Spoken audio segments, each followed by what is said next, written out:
Yeah, we'll just put that.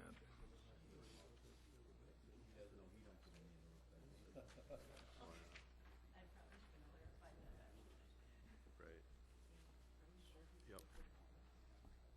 No, I don't either.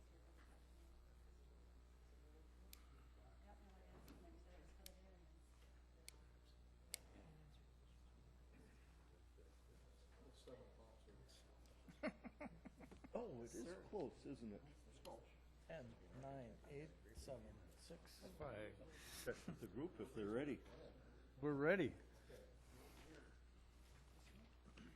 Call this meeting of Waushara County Board of Adjustments to order. This meeting will begin with a public hearing. Anyone other than the applicant or their representative wishing to speak must register and submit the registration slip to the zoning administrator at this time. Following the public hearing, the board will conduct its monthly business meeting, at which time we will vote on the applications. You may stay for the meeting and hear how the applications are decided, or you may leave following the hearing. The applicant and the town board will be sent a copy of tonight's decision. Any other person wishing to receive a copy of a decision can sign the sheet at the front of the room. Those wishing immediate knowledge of the outcome of these proceedings may call the county zoning office tomorrow morning. The procedure we will follow for hearing each application is, after the application is read, the applicant, their agent, or representative will then have an opportunity to present their application, followed by any questions or comments from the board. Then all correspondence will be read. Then others in favor will have a chance to speak. Anyone objecting will then have a chance to speak. I will then ask for a summary of the board's field observations and any staff comments. Finally, the applicant will be allowed a chance for a brief rebuttal if they wish. Anyone wishing to speak should use the microphone at the front of the room, state their name, and direct their comments to the board. I ask that all testimony be kept brief, no more than 5 minutes, and to the point. If you are testifying as a nearby landowner, please tell us where your property is located relative to the subject property.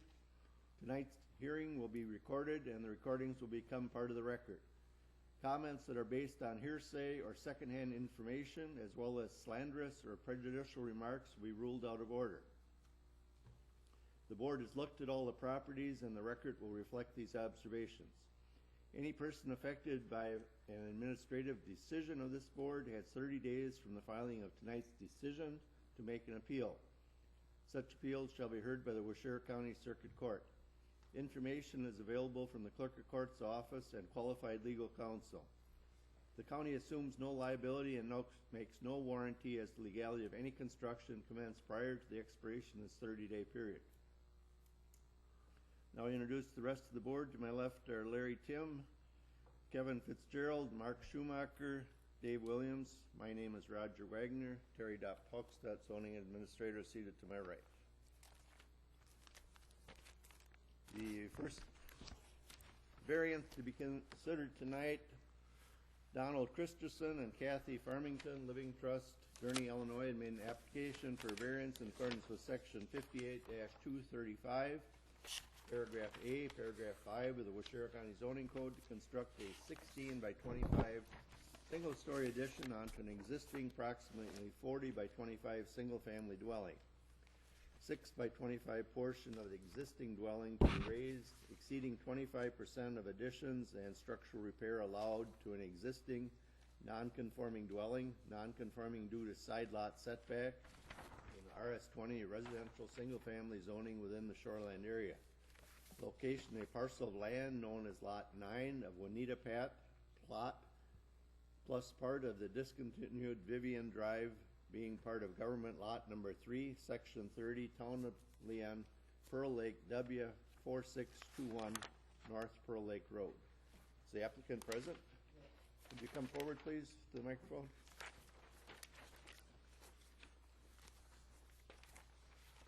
And state your name for the record. Donald Christensen. Okay, Donald. Anything you'd like to tell the board, or we have some general questions to ask you? I don't think any questions, but it's just a smaller 250-foot addition along with the reconstruction of the existing portion, just to make the that back portion of the building functioning. And we'd like to potentially make it a full-time residence, which it's not working out too well right now.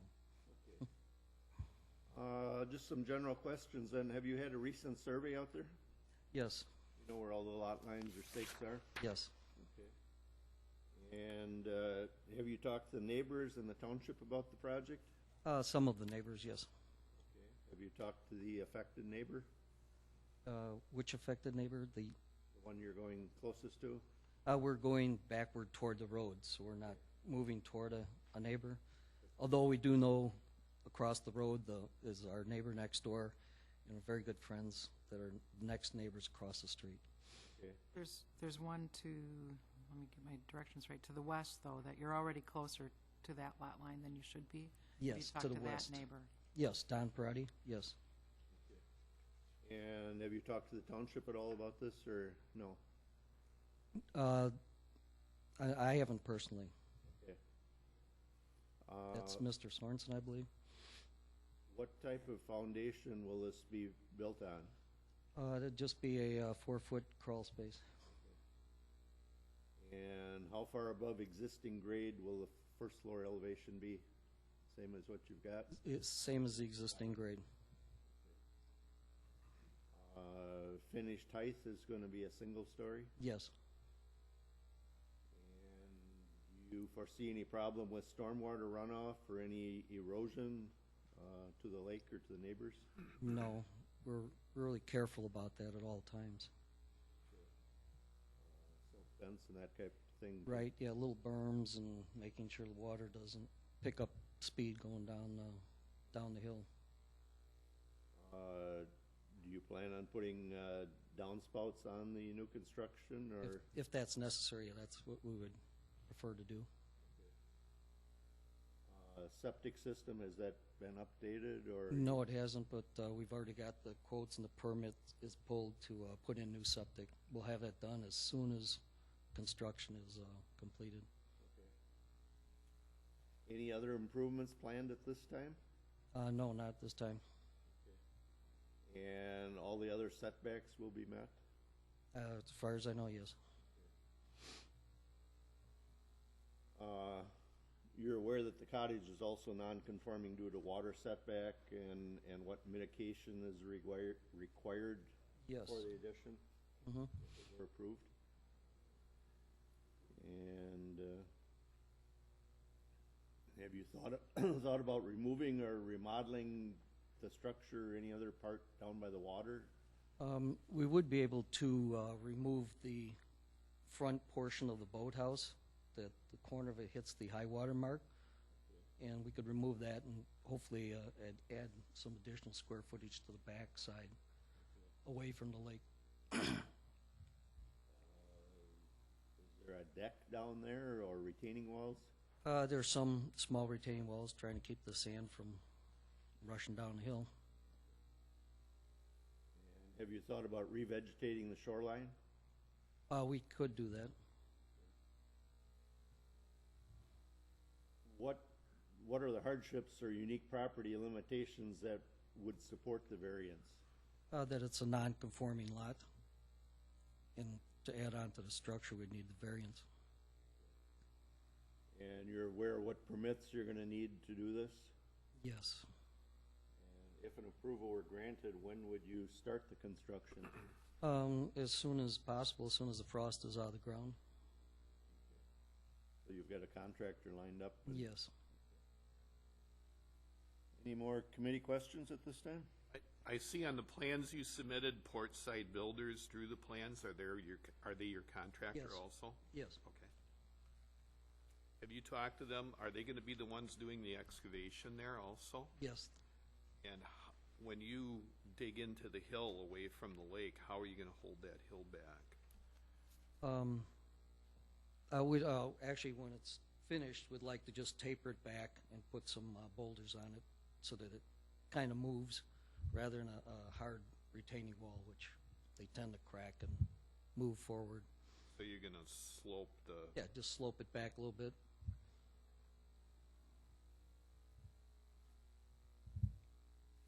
Any other committee questions? we appreciate you, blowing the sidewalks off for us so we didn't tumble down the hill. Yeah, you can't get down that hill Right. if there's snow on it. Well, we thank you for that. Sure. Okay, any correspondence? You can have it, Sherry. Okay, thank you. Nope, there was no correspondence, but one person did register to speak. Lawrence Burzak, appear and speak for information.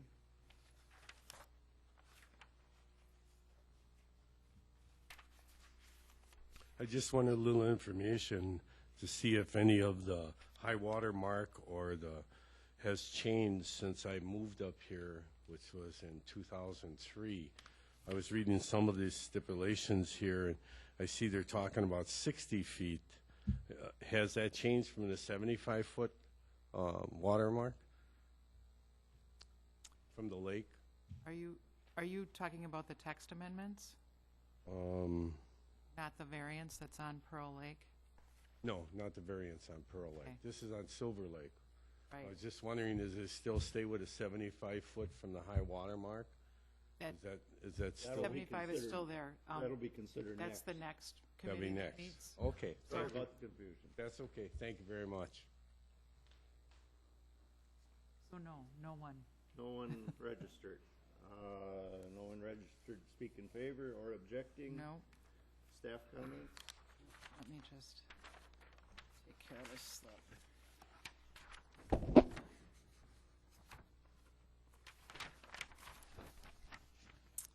For the record, the board has previously been furnished with a copy of the site plan and all the other pertinent data for this application that they're considering tonight. They also visited the property, as evidenced by thanking you for the snow being removed, and looked at it on site. They noticed the excavation and some of the structures down by the water. At this time, I'd like to explain a little bit about variances. Variances ask for a relaxation of a dimensional standard in the code. The decision to grant a variance must be backed by substantive reasons, which include an unnecessary hardship is being caused by the code requirement. There are unique limitations on the property that prevent the landowner from meeting the required dimensional standards. And if the variance is granted, no harm will be done to the public interest or the zoning code. It is the applicant's responsibility to present their case and provide the burden of proof as to why the variance should be granted. The personal situation of the applicant, financial hardship, or nearby violations cannot be considered as valid reasons to grant a variance. When the board visited the property, they noted that there would not be room for a septic system if the home were to be moved back away from the water, and that there were several structures such as decking and retaining walls down by the water that could be removed and that area revegetated as an appropriate mitigation measure if an approval is considered. And they also noted some issues with stormwater runoff on the existing home. They were concerned about the downspouts coming down under the upper deck and just kind of ending in midair above the patio. I should note that this property, this particular home, does not meet the water setback in addition to the side lot setback, but the code allows them to make these improvements as long as mitigation is done to compensate for that construction. So that if you consider an approval, they still have to do certain things to get the points for mitigation. You certainly have the authority to dictate what mitigation measures you think are appropriate for the entire construction project because it's too close to the side lot line as well. So that's something that the board can consider. And that's about it for my comments. Okay, does the applicant have anything in rebuttal? Come forward then, yeah. The only thing would be just a minor detail of the gutters right now. That's a winter situation for the sun melting the roof on, the snow on the roof. It runs into gutters. If it goes all the way to the ground, it starts freezing, backing up. So I just set that up for the winters, so we don't have that freezing when it hits the ground. Okay, thank you. Thanks. That closes the public hearing for the Board of Adjustments. We'll adjourn to the first room outside the doors there. The applicant is welcome to come in and we'll vote on the procedure tonight.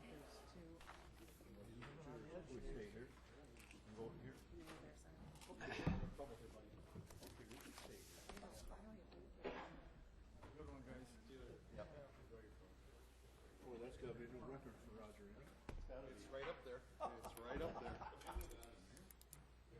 We get to play musical chairs.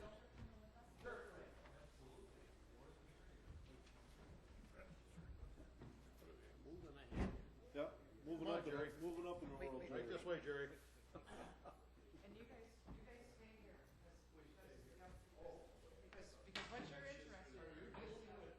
Yep, and that's this other, that's the next. That's skinny enough, you can.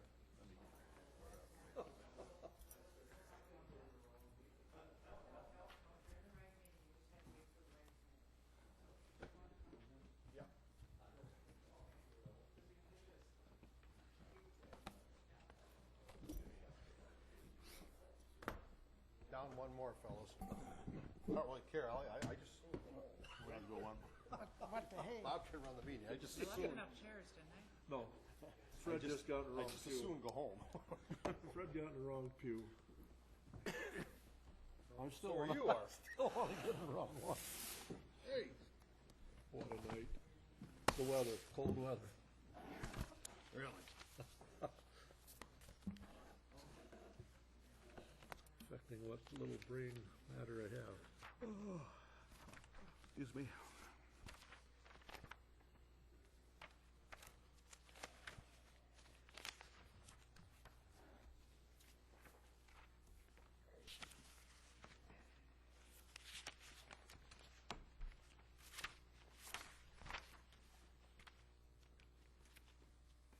I got no papers to fill out. No, that's not good, because usually there is something. Thursday, February 19th. Don't feel lost, Barry, because the first time I sat Oh, here, never mind. I know what you felt like. Current month, I didn't go. We just put that other part out and stuck it in there for the minutes from the last one. Okay. We're all right now. Excuse me. Yep, we're gonna get to it now. As soon as we get the formalities out of the way. Are you ready now? I'm ready. I will call this meeting of Waushara County Planning and Zoning Committee to order. This meeting will be conducted in the same manner as the applications heard by the Board of Adjustments. Please remember to keep your comments brief, no more than 5 minutes, and relative to the matter at hand. Anyone other than the applicant or the representative wishing to speak at this hearing must have registered, which I believe both you fellows have. Anyone who has not should do so immediately and submit the registration slip to the zoning administrator. The committee has looked at all the properties and recorded will reflect their observations. Following the public hearing, the committee will conduct their monthly business meeting, at which time we will vote on the applications. You may stay and hear how the applications are decided, or you may leave following the public hearing. Any person affected by an administrative decision of the committee has 10 days from the filing of tonight's decision to file an appeal. Such appeals are heard by the Waushara County Board of Adjustments. Information and applications are available from the county zoning office. The county assumes no liability and makes no warranty as to the legality of any construction commenced prior to the expiration of the 10-day period. I will now introduce the committee. At far left, Fred Gallerup, Jerry Rathmo, Barry Mastacola, Bob Wadle, Terry Dot Pockstead, zoning administrator. To my right, my name is Mark Kirschner. Thank you. The one and only thing we have tonight is the text amendments. And I will read this off. An amendment is being proposed to Chapter 18, the Floods Code of the County of Waushara, Wisconsin, which would provide inclusion of the dam failure analysis and hazard rating assignment of the Pine River Dam, Section 4, Town of Leola. Study dated December 2013. Leon, not Leola. Okay, Leon. Oh, yeah, I'm thinking, okay. This study provides more accurate information on the floodplain elevations and reaches downstream of the dam. Thank you for the correction, Bob. Yep. Several amendments are being proposed to Chapter 58, parentheses, the zoning code, of the Code of the County of Waushara, Wisconsin, which would better define the terms of a single-family dwelling, inoperative vehicle, and used dwellings as those terms are used within the ordinance.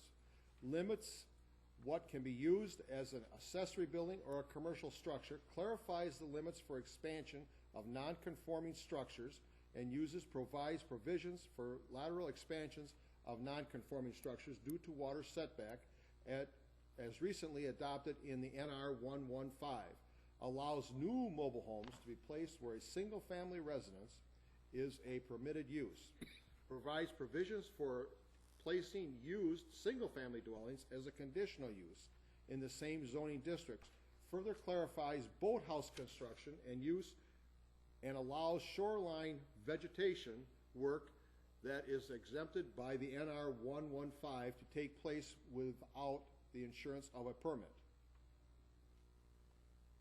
That's it. That's it. Okay, so I'll explain a little bit about the text amendment process and what the steps are, and then we can take some questions or comments. Every year as we use our codes, we find things that may need to be addressed, so we do those, and do those in the winter. Then sometimes agencies suggest that we do something different, so we do those too. And then sometimes they actually change the rules on us, which is what happened with NR 115. So then we have to adjust our code to make sure that we're in compliance with the minimum state mandates that are out there. So we've done that, we've looked at them, we've tried to address all those things that came up during the year, and we gave them to all the interested agencies. The two that need to be published and are the subject of this public hearing are the Floods Code and the Zoning Code. There are some other ones with the Manure Storage Ordinance, the Subdivision Code, and there's one more that do not have to go to public hearing. They're not subject to that for approval. And then once they're looked at here, and if you choose to approve them, then they would go on to county board in this form, or we can make changes to them if you so see that we should do that. The Louis Committee looked at the Manure Storage Code because they're the ones that kind of administer that, but they felt it was easier for the Planning and Zoning Committee to hold the public hearing rather than them hold a separate one. And two of the committee members are on both committees, so it kind of made sense. And as at their February meeting, they voted to recommend approval to you, just so there's an official recommendation for the approval of those. I don't think they're very sweeping. They're just something that, you know, we're either trying to better define things out there and or comply with the state codes that we have to do so. So again, if they're approved tonight, they go to county board for adoption, probably at their March meeting, and they only become effective after the county board approves them. And that's it. Okay, I think we should hear from Yep, these fellows we now. can. Sorry, there we go. Lawrence, you want to come back up and start over again? I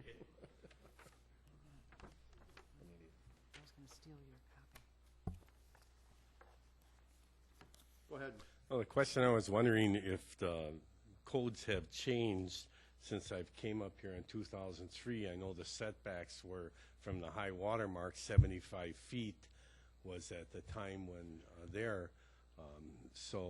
that was one of the questions I had. And the other one I had was variances on your land property from your house to the lot line. Are they still the 15 feet, or can they be allowed to change that with getting a variance as long as your neighbors are all approved in that? The question I had for mine was quite a while back. Between us is a freeway that goes down, or a walkway, or whatever you call it, that the town of Marion owns, okay? That's 15 feet. My neighbor's 15 feet. I'm 15 feet. I wanted to add on to my garage at that time. I wanted to add on 12 feet by 30 feet to go out, and it was disapproved. And I was just wondering if variants now are different, you know, where has it changed any? The criteria for variances has not changed. Okay. It would still be, you know, it is the unique property limitations and all that stuff, so they look at it on a case-by-case basis. Okay. So that has not changed. I think where you're getting confused with the 60 feet is that's the setback. There's rules on nonconforming structures that have been added to the Shoreline Zoning Code, and you're allowed to do certain things if you're at least 35 feet from the ordinary high water mark of a lake or 60 feet from the ordinary high water mark of a trout stream. and that's Okay, where the I 60 see, feet's coming in. But those setbacks are still 75, and actually trout streams are up to 100, because the county and this committee quite some years ago felt that they needed just a little bit more protection because of their cold water status, and the further you get runoff away from them, the better they are able to maintain that cold water that the trout need. So there's a greater setback on trout streams, but Okay. the standard setback is 75 feet. Waushara County does allow averaging on lakes though too, so sometimes it's less than that. Okay. The only other thing I was wondering is, by putting in another variance, or should I say, to see if I can build a garage on that, whether it's attached or detached, having that thing to get a variance, so I'd have to apply for a variance, correct? Yeah, I would suggest calling our office, and then someone can meet you out there and go over it again with you and see if something else is If it's maybe feasible changed. to And do. Okay, thank you very much for your Whereabouts is time. property there? Pardon? Whereabouts is your property? It's on South Silver Lake Road, you know where Riley's house is? Yeah. I'm up in that area there, high up. Yeah, and like I say, next to me, there was a lot of changes came since 10 years. Some people are building garages that are only 5 feet away from the road. And, you know, I was just wondering if it's easier to get a variance now. You know, at the time they said it needed a hardship case to have a third garage, which, you know, now it's a lot different. You know, most people have 2-3 vehicles. Yeah. So I was just wondering, you know, if I can, then I'll call and see if yeah, somebody can come go on. and see, but the criteria that you need to meet really hasn't changed. Okay. Thank you very much for your time. Next person is Russell. Clowen? It's Russell Klein, Wayne? Okay, Yeah. well, a real German. I live in a non-conforming single-family dwelling right next to Lawrence on Silver Lake. And a couple of years ago, we wanted to enclose underneath the deck, but we have a deck out in front toward the lake, and underneath just to have an enclosure of screened in and possibly windows and things. And we had a man and a woman from zoning come to us, and at the time they said, you can't do this. But they said, next year, we think we may give non-conforming residents the ability to do something in that non-conforming facility. We called the zoning committee last year, and they says, oh, we're not doing anything this year, but maybe next year. And so I'm wondering if there's going to be something, and if there would be a possibility that I would be able to enclose underneath the deck.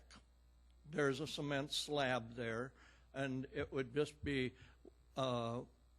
enclosed with windows and screens, no heat, nothing like that we'd have. It would simply be an area you could get away from mosquitoes or I think things we like that. I think we still need to look at it, and I would recommend the same thing. Call our office, and we can meet you Call out there the and see. office. There was some changes, and it's happened twice now with NR 115. I don't know if it'll still allow you to do that without actually looking at it, but you know there were some changes. It's possible. I don't know how likely it is. Okay, Okay. I guess you answer my question, but we'll have to pursue it further by giving the Right, zoning Right, because committee every lot's different, every home's different, so we have to look at them on a case-by-case basis. Okay, I thank you for your time. thank you, fellas. Have a good evening.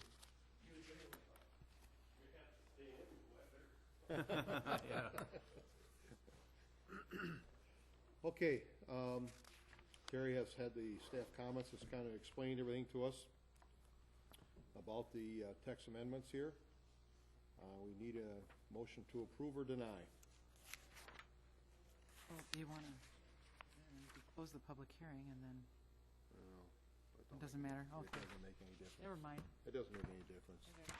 She can close the public hearing if she wants. I'll make a motion to approve it. Second.